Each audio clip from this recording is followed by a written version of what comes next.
लड़ना जरूरी है, रिश्तों की ऊष्मा बनी रहे, उनमें कभी तनातनी ना रहे। समय निकलना है, निकलेगा ही, नाता बदलना है, बदलेगा ही। इस बदलाव से ही जीवन चलेगा, पर इस बदली बदली में कभी ना पिघले कुछ संबंधों की गर्मी, कभी ना टूटे कुछ रिश्तों के बंधन। दीवार से दरवाजा टकराने की आवाज इतने जोर की थी कि लगा छत गिर पड़ेगी। फिर जीने पर चप्पलें चटकारने का शोर, और फिर धम धम उतरते कई जोड़ी पांव। फिर दरवाजा बजा, फिर कोई चीखा, फिर कोई और चीखा, और फिर इन चीखों में एक और चीखा मिली। फिर धपाक का धमाका और कोई बड़े जोर से रोया। फिर रोने वाले ने जैसे कुछ फेंक के मारा, क्योंकि इस बार विरोधी पार्टी चिल्लाई, और फिर कुछ जोर से गिरने की आवाज आई। फिर इस शोर में कुछ और आवाजें आ मिली, और फिर पूरा घर हिलने लगा। बवंडर आ गया, ज्वालामुखी फट पड़ा। लगा जैसे दसियों बम एक साथ फट पड़े हों। धम धड़ाम बम भड़ाम का शोर इतना भयानक था कि राधिका को चक्कर आ गया। उसे छत गिरती महसूस हुई। बचपन में इतिहास की किताबों में जितने बर्बर हमले उसने पढ़ रखे थे, सब एक साथ याद आ गए उसे लगा जैसे किताबों से निकलकर सारे हमलावर एक साथ उसके छोटे से घर पर टूट पड़े हों। दिल धाड़ धाड़ बजने लगा, मन किया घर छोड़कर भाग जाए। फिर शोर जैसे एकाएक उठा था, वैसे ही थम भी गया। जब कहीं से कुछ न सुनाई पड़ा तो उसकी सांस वापस आई, और उसने फिर पूजा में ध्यान लगाने की कोशिश की, परंतु आतताई टुकड़ी के रहते ये भला कहाँ संभव था। ऋषियों मुनियों की तपस्या में जब दसियों विघ्न आते थे, तो राधिका तो बेचारी साधारण गृहस्थन ठहरी। उसकी पूजा चैन से काहे होने लगी। 2 मिनट भी ना बीते होंगे कि फिर कोई बड़े जोर से चीखा, फिर कई चिल्लाए, और फिर पूरे घर में घोड़े दौड़ने लगे। राधिका की बुआ सास झांसी से आई हुई थी। तबीयत नरम थी तो गर्म पानी का गरारा करने जा रही थी। बड़ी मनोहारों के बाद आई थी, और अब जो इतनी चीखें सुनी तो उन्हें हफी आ गई, और हाथ का मग छूटकर पैरों पर जा गिरा। पानी गर्म था तो लगी हाय हाय करने। राधिका जो चीखों के उद्गम की ओर जा रही थी, बुआ का क्रंदन सुनकर उनकी तरफ भागी। सबके संवेद हाहाकार से घर में प्रलय आ गई। शोर के कारण हर दीवार कीर्तन करने लगी। बुआ को मौका लगा तो उन्होंने 20 सेकंड में ही घर के माहौल पर तत्काल एक जलती हुई टिप्पणी उगल दी। राधिका तो पहले से ही खार खाए बैठी थी, और अब जो बुआ की ओर छोर विष में पगी धुआंधार राजनीतिक कमेंट्री सुनी तो उसका जी जल उठा। और फिर जब कोई चीखा तो राधिका का धैर्य छूट गया। उसने सामने आंगन में धरी झाड़ू उठाई और चल पड़ी हमलावरों की तलाश में। टिड्डियों का ये गिरोह कौन सा मील 2 मील पर था, वो तो 10 हाथ की दूरी पर बैठा था। घनघोर युद्ध के बाद सबको जवाबी हमले की आशंका हो चुकी थी, तो सब अपनी अपनी गुफाओं में सरक लिए थे। शत्रु को सामने पाते ही राधिका वीर राजपूत सैनिक की कुशलता से तलवार की तरह झाड़ू घुमाने लगी। जो सामने आया खेत रहा। किसी के 2 पड़ी तो किसी को 4 का प्रसाद मिला। शत्रु संख्या में अधिक थे, परंतु मार पड़ते ही कोई इधर भागा और कोई उधर। सेकंडों में युद्ध स्थल खाली हो गया, और ऐसा लगने लगा जैसे कभी कुछ हुआ ही ना हो। शत्रुओं ने अपने अपने खेमे में शरण पाई, और राधिका बड़बड़ाती हुई बुआ के पैरों में बरनौल लगाने उनके पास चली गई। इस पूरे प्रसंग के दौरान राधिका के पति श्रीमान Jayant Sharma, chief development officer, Bharatiya Jeevan बीमा निगम, भीष्म पितामह की भांति निरपेक्ष बैठे रहे। जैसे तटस्थता के नाम पर गंगा पुत्र गंगा की लहरें गिनते थे, वैसे ही महाशय जयंत टीवी पर क्रिकेट मैच देखते रहे। उनका मन कम चीनी तेज पत्ती वाली कड़क चाय का कर रहा था, परंतु पत्नी का रौद्र रूप देख मन को मारना ही उन्हें श्रेयस्कर लगा। उन्होंने चाय का कार्यक्रम स्थगित किया और रोहित शर्मा की बैटिंग में मन लगाया। राधिका की दुश्मन उसकी 3 संतानें थीं, एक लड़का और 2 लड़कियां, कुणाल, कृति और श्रुति। कुणाल और कृति जुड़वा थे और 8वीं में पढ़ते थे, जबकि छोटी श्रुति 6ठी में थी। तीनों में 1 मिनट पटरी नहीं बैठती थी। साथ बैठते तो लड़ते, साथ चलते तो लड़ते, साथ खाते तो भी लड़ते। लड़ना उनका नियम था। लड़ते तो घर में तूफान आ जाता, लेकिन इसके बाद भी एक दूसरे से दूर बैठने को हरगिज न तैयार होते। उनका नारा था, साथ रहेंगे, साथ लड़ेंगे। पढ़ने में तीनों ही ठीक थे और लड़ने में भी महारथी। माँ से पिटते पर सुधरते नहीं। पिटने के बाद पीठ झाड़ते और फिर लड़ने के लिए तैयार हो जाते। लड़ते और फिर साथ बैठते, बैठते ही फिर लड़ने लगते। दिन में 10 बार उनमें भयानक युद्ध होता और 10 बार संधि। झाड़ू से कुटने के बाद घर में शांति छा गई। लेकिन कहाँ, राधिका के घर में शांति ईमानदार की कमाई थी, आती और चली जाती। इस बार भी यही हुआ। बुआ के पांव की चिंता कर लेने के बाद राधिका ने राम राम करके जैसे तैसे पूजा निपटाई ही थी कि उधर बेटे ने मां का मोबाइल फोन उठा लिया। बस दबी राख में चिंगारी भड़क उठी। दोनों बेटियों ने एक दूसरे को देखा और कुनमुनाई। उनके पास तो मोबाइल था नहीं और पापा का फोन पापा के ही पास था, क्योंकि ऑफिस से उनको कोई जरूरी कॉल आ गई थी। तो वो मैच छोड़कर छत पर निकल गए थे बात करने। कहीं जुगाड़ न बनते देख लड़कियों ने टीवी की तरफ आंख घुमाई तो रिमोट पापा की बुआ के हाथ में पाया।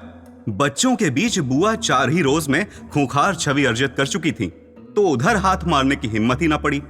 बुआ के मामले में भाई बहन एक राय थे। सब ओर से निराश लड़कियों ने भाई के चैन में सेंध मारी। भाई का फोन पर गेम खेलना उन्हें बर्दाश्त ही नहीं हो रहा था। पूजा करके हाथ में चाय का कप पकड़े चैन के 5 मिनट तलाशने मां कमरे में घुसी ही थी कि दोनों ने एक साथ नारा मारा, मम्मी देखो, इसे पढ़ नहीं रहा है। चुप रहो दोनों, बस उसे तो कभी कुछ नहीं कहती हो। ओफो, उसको भी तो पीटा है ना अभी, तो उससे क्या होता है? उसको तो मोबाइल मिल गया ना, 1 घंटे से खेल रहा है वो।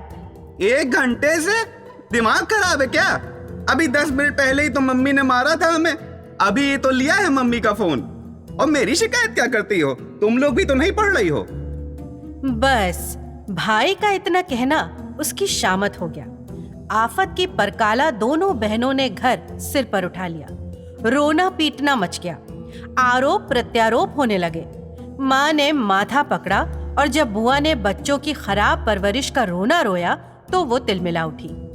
पति की बुआ थी और 4 दिन के लिए आई थी तो कसमसा के रह गई, पर कुछ कह न सकी और बामुश्किल तमाम युद्ध को सन्नद्ध दोनों पक्षों को शांत करा के रसोई में जा जुटी। इधर बुआ कल्लाने लगी, क्योंकि इतनी देर में बुआ के मनपसंद बाबा टीवी पर प्रवचन देकर निकल चुके थे।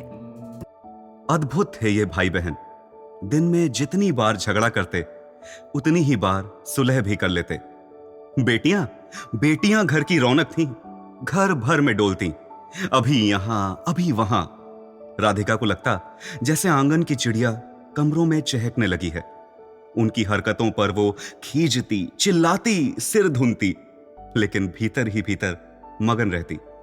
जयंत भी उसके ही जैसे थे, बल्कि वो तो बच्चों में बोलते ही नहीं थे। गरज ये कि सभी बच्चे बिना किसी बंधन परंतु स्व अनुशासन के साथ पढ़ते बढ़ते जा रहे थे। समय का पहिया यूं ही चलता रहा और लड़ते झगड़ते हंसते खेलते बच्चे बड़े होते गए। अब बेटा मेडिकल के 3रे वर्ष में था और बेटियां क्रमशः बीएससी फाइनल और इंटर में। बड़ी वाली धीरे धीरे माँ की सहेली होती जा रही थी और छोटी उसकी सहायिका। बेटा कभी कभी चिढ़ता कि बस तुम तीनों जब देखो आपस में ही घुसी रहती हो। माँ हंस देती और बहनें लड़ने का एक और मौका पा जाती। एक दिन फिर शोर मचा। बच्चे अब बड़े हो चुके थे तो मारा पीटी तो नहीं हुई, लेकिन हंगामा खासा हो गया और कारण भी बड़ा दिलचस्प था। मम्मी इसे समझा लो, इसने फिर मेरी जेब काटी है। क्यों भाई को परेशान करती है बेटा? पैसे वापस करो उसके। चलो। बड़ी बेटी जिसने ये शानदार कारनामा कर दिखाया था, अपनी जगह ऐसे बैठी रही जैसे उसने कुछ सुना ही ना हो। माँ ने फिर टोका तो वो बोली, अच्छा क्यों? उसकी जेब अलग है क्या? मैं तो निकालूंगी पैसे। इस निर्दोष तर्क का भला क्या उत्तर होता? माँ भी चुप और भाई भी चुप। छोटी वाली मुस्कुराने लगी तो भाई ने आगे बढ़कर उसके बाल खींचे और जुड़वा के सर पर एक चपत लगाई। दोनों बहनें तमक कर खड़ी हो गईं और लड़ने पर उतारू।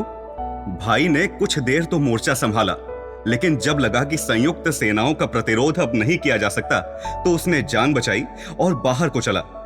ये कोई ना देख सका कि जाते हुए वो हंस रहा था। बहनों पर जान छिड़कता था भाई, और बहनें भाई की एक एक बात पर निछावर। सामने लड़ती, एक सेकंड उनमें ना पड़ती, लेकिन पीछे सारी दुनिया में उनके भाई जैसा स्मार्ट और योग्य कोई दूसरा नहीं था। बाहर तो बाहर मम्मी पापा भी कभी कुछ बेटे को कह देते तो छोटी बड़ी उसके पक्ष में सुर मिलाने लगती। वो चाहे जो कह ले भाई को, कोई और नहीं कह सकता था। यही हाल भाई का भी था। माँ बाप बलिहारी हुए जाते थे बच्चों के इस प्रेम पर। कुछ समय बाद भाई खींच रहा था, उसे बाहर जाना था, पर दोनों बहनें उसके चपत लगा गई थीं। तैयार होने के लिए उसने अपनी अलमारी खोली तो देखा उसकी प्रिय जैकेट गायब थी। संदेह हुआ तो अलमारी को और खंगाला, तब देखा उसकी प्रिय शर्ट और मफलर भी नहीं थे। पर्स देखा तो 1000 रुपए कम। वो मां के पास दौड़ा तो उन्होंने मुस्कुराकर बताया कि दोनों स्कूटर भी ले गई हैं तुम्हारा। असल में बड़ी की दोस्त की बर्थडे थी तो गई हैं दोनों। भाई सिर पकड़कर बैठ गया। बहनें यूं ही भाई की जेब पर डाके डालती रहीं। भाई यूं ही झूठ मूठ नाराज होता रहा और श्रीमती और श्रीमान शर्मा के सुखी जीवन की गाड़ी यूं ही चलती रही। फिर भाई डॉक्टर हो गया, बहनें भी अच्छा पढ़ गईं। बड़ी बैंक में लगी और छोटी वैज्ञानिक हुई। फिर बड़ी की शादी आनन फानन तय हुई और हो भी गई। लड़का भी वैज्ञानिक था। बहन ससुराल गई तो भाई बहुत रोया। छोटी बहन से लिपटकर बाद में भी रोता रहा। विवाह के चौथे दिन बड़े उत्साह से बहन को लेने भाई ससुराल गया। छोटी भी साथ गई। सब हंसते खेलते लौटे। उनके आने के बाद घर में वो हंगामा बरपा कि पूछो ना। बहन हफ्ते भर के लिए आई थी। 5 दिनों के बाद उसके पति भी पधार गए। दोनों को ऊटी जाना था और फ्लाइट ससुराल से ही थी, तो लड़का इधर ही चला आया। दामाद आया तो रौनक और बढ़ गई। इतने पकवान बना डाले श्रीमती शर्मा ने कि उनके तीनों बच्चे उलाहना देने लगे कि हमारे लिए तो कभी नहीं किया था ऐसा। और माँ हंस कर रह गई। भारतीय घरों में दामाद का सुख अनोखा होता है। लड़की के माँ बाप को लगता है जैसे उनके एक और बेटा हो गया है। इससे उलट लड़की के साथ होता है। उसे अपनी ससुराल में बेटी की मान्यता नहीं मिलती। वो बेचारी वहां हमेशा बहू ही रह जाती है। पराए घर का लड़का बेटा हो जाता है, जबकि अपवाद छोड़ दें तो पराए घर की लड़की हमेशा बहू ही रह जाती है। बात उस दिन की है जिस दिन बड़ी बहन और उसके पति को ऊटी के लिए निकलना था। भाई के कमरे में हंसी ठट्टा चल रहा था। सभी जमा थे। केवल बड़ी वाली कृति नहाने गई थी। नहाकर निकली तो एकदम से कमरे में घुसी और जाकर भाई की अलमारी खोल दी। किसी और को देखे बिना उसने सीधे अलमारी पर धावा मारा। जैसे हमेशा से आदत रही थी, उसने भाई का पर्स खोला और 500 के कुछ नोट निकाल लिए। भाई चिल्लाया, छोटी बहन ने ललकारा कि मेरा हिस्सा ना ले जा कमबख्त। बड़ी को कहाँ किसी से मतलब। उसने पर्स बंद किया, नोट मुट्ठी में दाबे और ये जा वो जा। जाते हुए अचानक उसकी आंख अपने पति पर पड़ी। भाई नकली नाराजगी दिखा रहा था। बहन आधे नोट मांग रही थी। पिता खुश थे और मां मगन थी। केवल पति की आंखों में कुछ ऐसा था कि उसकी नई दुल्हन, जो कल तक इस घर की रानी होती थी, ठिठक गई। पति की आंखों को देख हवाओं की तरह घर में डोलने वाली बेटी झिझक गई। जिस आदमी से उसका अभी ढंग से परिचय भी नहीं हुआ था, उसकी भाव भंगिमा देख पिता की प्यारी, मां की दुलारी, बहन की दोस्त दीदी और भाई की नखरीली बहन हिचक गई। जिसके साथ जीवन भर रहना था, उसकी आंखों में उगे सवाल देख घर और मोहल्ले की दादा लड़की सहम गई। वो ये तो नहीं समझ सकी कि हुआ क्या, लेकिन ये अवश्य जान गई कि उसकी दुनिया बदल गई। जान गई ये दुनिया वो नहीं रह गई है जिसे वो हफ्ते भर पहले छोड़ गई थी। जान गई उसके जीने के नियम कानून बदल गए। वो जान गई हवाओं पे पहरा लग गया है और बारिशों को बांध लिया गया है। लेकिन क्यों? वो भोली बस ये ना जान सकी। घर के बाकी लोगों में कोई और तो ना समझ सका। लेकिन बेटी के हाव भाव में आया बदलाव माँ ने नोटिस कर लिया। माएँ ऐसी ही तो होती हैं, संतान के लिए सदा सजग सतर्क। थोड़ी देर बाद बेटी दामाद ने घर छोड़ा। सब लोग उन्हें छोड़ने एयरपोर्ट गए। छोटी ने जीजाजी को छेड़ा, बहन से फरमाइशें की। जहाज के उड़ने तक सब जने हवाई अड्डे पर ही खड़े रहे और जहाज जब उनके सिर के ऊपर से उड़ा तो सबने हाथ हिलाया। यही तो है हिंदुस्तानी आनंद। धरती वाले जहाज वालों को यूं हाथ हिलाते हैं जैसे उन्हें ऊपर से सब दिख रहा हो। जहाज वाला भी खिड़की से उचक उचक कर ऐसे नीचे देखता है जैसे अभी पापा जी के गले ही लग जाएगा। हवाई अड्डे से लौटते हुए सब उदास थे, खुश भी थे, संतोष भी था। बेटी अच्छे घर में चली जाए, यही तो चाहते हैं ना हर माँ बाप। दामाद अच्छा खाता कमाता हो तो इस सुख के कहने ही क्या। चारों घर लौटे, रास्ते से आइसक्रीम ली और छोटी वाली ने उसकी फोटो तत्काल चिढ़ाने वाली इमोजी के साथ बहन को व्हाट्सएप कर दी। शाम को चाय पी गई और यह हिसाब लगाया गया कि कब तक पहुंचेंगे बेटी दामाद ऊटी। रात करीब 10 बजे भाई के फोन पर मैसेज आया, हम कोयम्बटूर पहुंच गए हैं और अब यहाँ से ऊटी के लिए कार में बैठ गए हैं। कोशिश की पर घर में किसी का फोन ही नहीं लगा। नेटवर्क कमजोर लग रहा है तो अब सुबह ही बात होगी।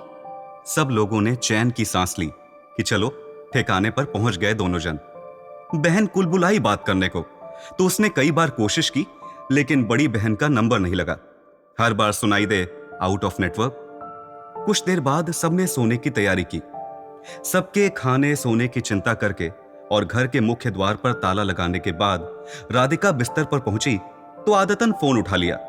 वो रोज रात को कुछ देर फोन उलटती पलटती और तब सोती। अभी देखा तो बड़ी बेटी का मैसेज पड़ा था। लिखा था, मम्मी, क्या अब मैं कुणाल से लड़ नहीं सकती? उसके पैसे नहीं ले सकती?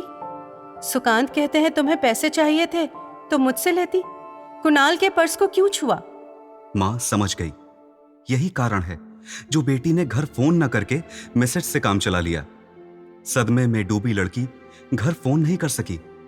तब मां ने सोचा, घर से जाते हुए बेटी ने कैसा महसूस किया होगा। उसने सोचा किस मूड में इतनी लंबी यात्रा की होगी बेटी ने। उसका तो मन ही मर गया था। यात्रा का आनंद भला क्या ले सकी होगी। उसने सोचा बचपन से ही कितनी संवेदनशील रही है बड़ी। ये सब याद आया तो मां बुझ गई।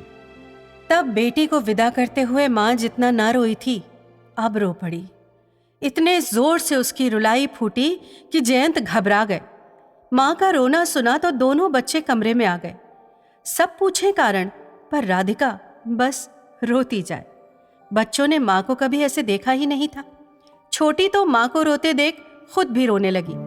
सबके बहुत समझाने, बहुत पूछने के बाद राधिका ने अपना फोन पति की ओर बढ़ा दिया।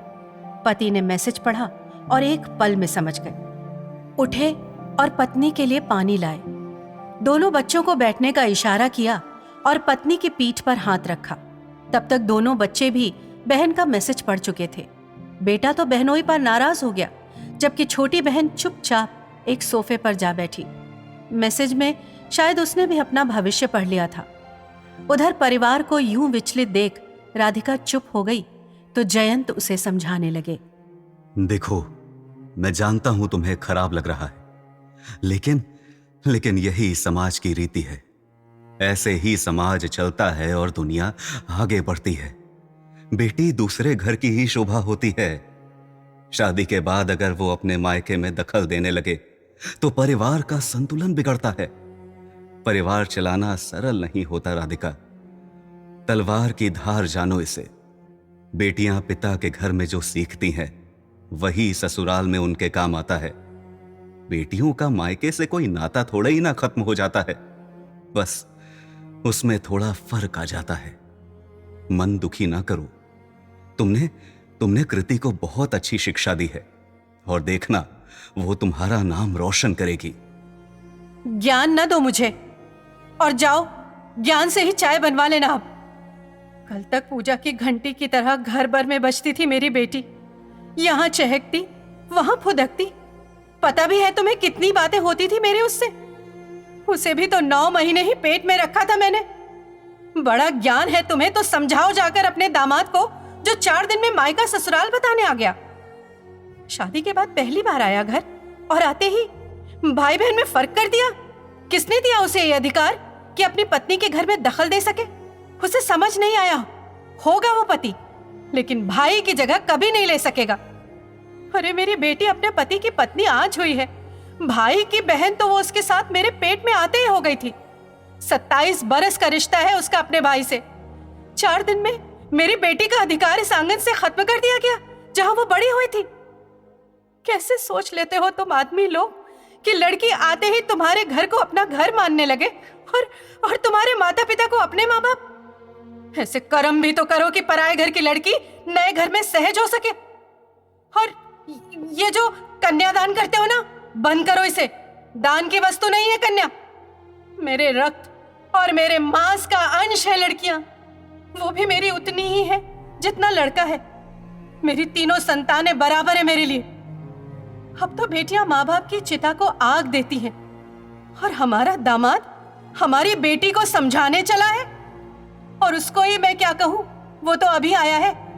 यहां तो बेटी का बाप ही ज्ञान दे रहा है। राधिका बहुत सीधी स्त्री थी। उसका अपना छोटा सा संसार था जिसमें वो बहुत खुश रहती। इतने क्रोध में उसे पहले कभी नहीं देखा गया था। आज तो वो सिंघनी की तरह दहाड़ रही थी। इतने आवेश में थी कि कभी खड़ी हो जाती और फिर बैठ जाती। बच्चे अपना दुख भूल मां को देख रहे थे। बेटे ने मां का हाथ पकड़कर पास बिठा लिया और सांत्वना देने लगा। पति महाशय चुप थे। उन्होंने दुनिया के चलन के हिसाब से अपनी बात कही थी, वरना तो पत्नी की बातों से वो भी सहमत थे। उन्होंने पत्नी का हाथ पकड़ा और धीरे से बोले, तुमने आंख खोल दी मेरी। बड़ी का कन्यादान किया तो किया, लेकिन अब वादा करता हूं मैं तुमसे कि छोटी का विवाह तो करूंगा ही, परंतु कन्यादान की रस्म नहीं होगी। हां, कोई रास्ता निकालूंगा मैं। बात ये नहीं है जयंत, तुम समझ नहीं पा रहे हो मेरी बात। ये बात है भाई बहन के प्रेम की, बात है उनके अधिकार बोध के पवित्र भाव की। भाई बहन को पता है कि जितने पैसे पर्स से निकाले गए उतने में ना भाई गरीब हो जाएगा और ना बहन ही माला माल होने वाली है। असल बात दोनों के परस्पर अधिकार भाव की है जयंत। शादी की 3 रातें भाई बहन का 27 बरस का रिश्ता बदल रही हैं। क्या वो भाव पराया हो गया जो हमारी गोद में खिला था? स्नेह की वो शाख टूट गई क्या जो हमारे आंगन में हरी हुई थी? शादी हो गई तो कौन सा आसमान टूट पड़ा? ये कैसा अत्याचार है? भाई वही है, बहन भी वही है। क्यों पहले की तरह नहीं लड़ सकते? क्यों पहले की तरह नहीं लड़ सकते आपस में? क्यों नहीं कर सकते झगड़ा? क्या हो गया है ऐसा? मेरे पेट के बच्चों में मेरा खून नहीं रह गया क्या?